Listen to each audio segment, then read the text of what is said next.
हमारी आज की कहानी का शीर्षक है डॉक्टर साहब और इसके लेखक अजय राज शेखावत जी हैं। रात के 9:30 बज रहे थे। डॉक्टर साहब शराब का सेवन करते करते टीवी पर समाचार देख रहे थे। ये इनकी रोज की दिनचर्या में शामिल था कि रोजाना 4 पैग लगाना और खाना खाकर सो जाना। 32 वर्षीय डॉक्टर साहब की उनके अड़ियल रवैये के कारण अभी तक शादी नहीं हुई थी। घर पर काम वाली बाई थी जो सुबह शाम खाना बनाकर चली जाती थी। डॉक्टर साहब का एक भाई भी है जिसका नाम राजन है।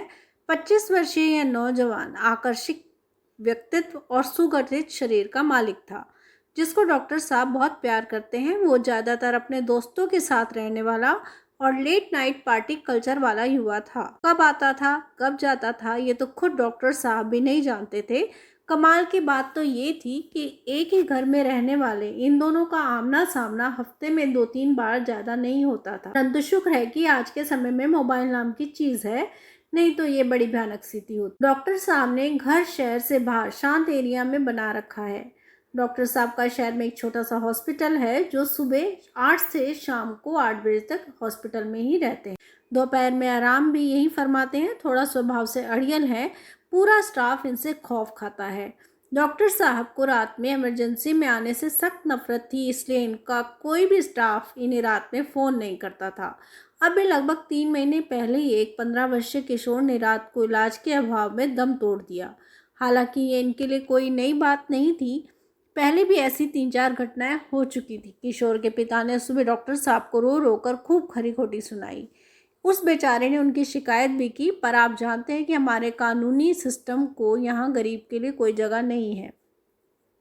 डॉक्टर साहब ले देकर इन मामलों को निपटाने में माहिर हो चुके थे। अपने बेटे की लाश ले जाते वक्त लड़के के पिता ने डॉक्टर साहब को बद्दुआ दी कि इस दुनिया में यदि ईश्वर है तो तुमको उस पाप की सज़ा जल्दी ही मिलेगी। खैर, आज एक विचित्र बात हुई। आज डॉक्टर साहब ने आधी बोतल खत्म कर दी और लड़खड़ाते कदमों से रसोई तक पहुंचे। थाली में खाना लिया और फ्रिज से कटा हुआ सलाद निकाला जो एक थाली में करीने से सजा हुआ था और हाल कर चल दिए। रास्ते में सलाद से टमाटर के 2 टुकड़े बिछड़ गए। डॉक्टर साहब ने खाना खाया और सो गए। रात को अचानक से फ़ोन की घंटी बजी। डॉक्टर साहब ने टाइम देखा, 2:45 बज रहे थे। फ़ोन उठाया, सामने से घबराती हुई आवाज़ आई, सर मैं इंदू बोल रही हूँ। एक कैब वाला एक लड़के की बेहोशी की हालत में लेकर आया है कोई आधा घंटा पहले। उसका नॉर्मल एक्सीडेंट हुआ है, हमने उसको संभाल लिया है। अब अचानक से उसकी तबीयत खराब हो उठी है, आप आ जाइए प्लीज़। उसने काफ़ी नशा भी कर रखा है, इसलिए वो आधी बेहोशी की सी हालत में है। कुछ बोलना चाहता पर हम समझ नहीं पा रहे हैं। पागल लड़की, तुझसे किसने कहा था एडमिट करने को? वो कैब वाला कहाँ है? डॉक्टर साहब ने गुस्से से गरजते हुए कहा। उनका सारा नशा हवा हो गया था। सॉरी सर, मेरी न्यू ज्वाइनिंग है और मुझे सीधे नाइट ड्यूटी दे दी गई है। मुझे पता नहीं था। कैब वाले ने सब नॉर्मल देखा तो वो चला गया। लड़की ने घबराते हुए कहा, देखो मुझे पता नहीं तुम क्या करोगी क्या नहीं करोगी, बस सुबह तक संभाल लो, ठीक है? मुझे दोबारा फ़ोन मत करना। तुमसे और बाकी सबसे मैं सुबह निपट लूँगा। डॉक्टर साहब ने गुस्से से कहा और फ़ोन काट दिया। लगभग आधे घंटे बाद फिर फ़ोन बजा। डॉक्टर साहब ने खींचते हुए फ़ोन स्विच ऑफ कर दिया। सुबह डॉक्टर साहब हॉस्पिटल पहुंचे। हॉस्पिटल में सन्नाटा पसरा हुआ था। उन्होंने ऑफिस बॉय को चिल्लाते हुए कहा, जाओ इंदू को मेरे पास भेजो। इंदू ऑफिस में आई। उसके तोते उड़े हुए थे। वो कुछ पूछती उससे पहले इंदू लड़खड़ाते हुए बोली, सर वो लड़का मर गया रात को ही। क्या? कैसे? तुमने उसे एडमिट ही क्यों किया पागल लड़की? मुझे पूरी बात बताओ, क्या हुआ था? लगता है सबने हॉस्पिटल बंद करवाने की ठान ली है। अब कुछ बोलोगी कि मेरा मुंह देखती रहोगी? डॉक्टर साहब ने चिल्लाते हुए कहा। इस कारण उनका पूरा मुंह लाल हो गया था। सर, उसको नॉर्मल चोट लगी थी, सर पर और पैर पर। हाथों में खरोंच थी। उसकी बाइक कैब वाले से टकराई थी। वो उसको लेकर यहाँ आया बेहोशी की हालत में। मैंने देखा नॉर्मल चोट थी, उसका इलाज किया और सब कुछ ठीक था। ये देख वो कैब वाला चला गया। उसका मोबाइल का स्क्रीन टूट गया था गिरने से, इस कारण हम उसकी पहचान नहीं कर पाए। उसके पास से कोई आईडी भी नहीं मिली थी, तो अभी तक घर वालों से संपर्क नहीं हो पाया है। अच्छा वो छोड़ो, ये बताओ जब सब कुछ सही था तो मरा कैसे? सर, मरहम पट्टी करने के बाद वो आराम कर रहा था। वो आधी बेहोशी की हालत में था।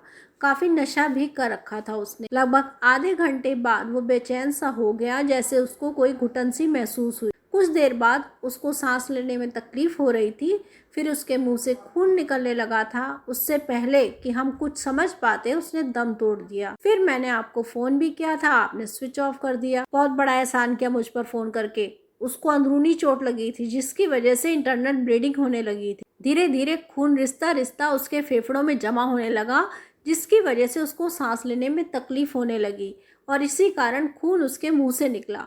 फिर जब उसके फेफड़े में खून भर गया तो बेचारा सांस नहीं ले पाया और दम घुटने से उसकी मौत हो गई।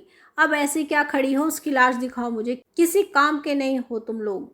मुर्दा घर पहुंचकर इंदु ने जैसे ही कपड़ा लाश से हटाया, डॉक्टर साहब के जैसे पैरों तले से जमीन खिसक गई। वो लड़खड़ाते हुए गिर पड़े और जोर जोर से रोने लगे। वो लड़का राजन था। बात आग की तरह हॉस्पिटल में फैल गई कि डॉक्टर साहब का भाई इलाज के अभाव में उन्हीं के अस्पताल में मर गया। आज इस घटना को 2 साल हो चुके हैं। उसके बाद बहुत बदलाव आ गया था हॉस्पिटल में।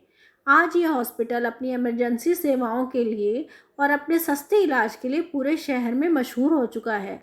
डॉक्टर साहब ने हॉस्पिटल के पास ही मकान ले लिया है और अब वे इमरजेंसी में बड़ी तत्परता से काम करते हैं। उन्होंने अपनी सारी जमा पूंजी हॉस्पिटल की सुविधाओं को बढ़ाने में लगा दी है। आज वो अपने काम से पूरे शहर में मरीजों के भगवान के रूप में मशहूर हो चुके। इस दौरान एक कमाल की बात यह भी हुई है कि उन्होंने पीना भी छोड़ दिया था।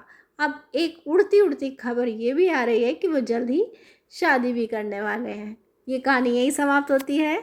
धन्यवाद।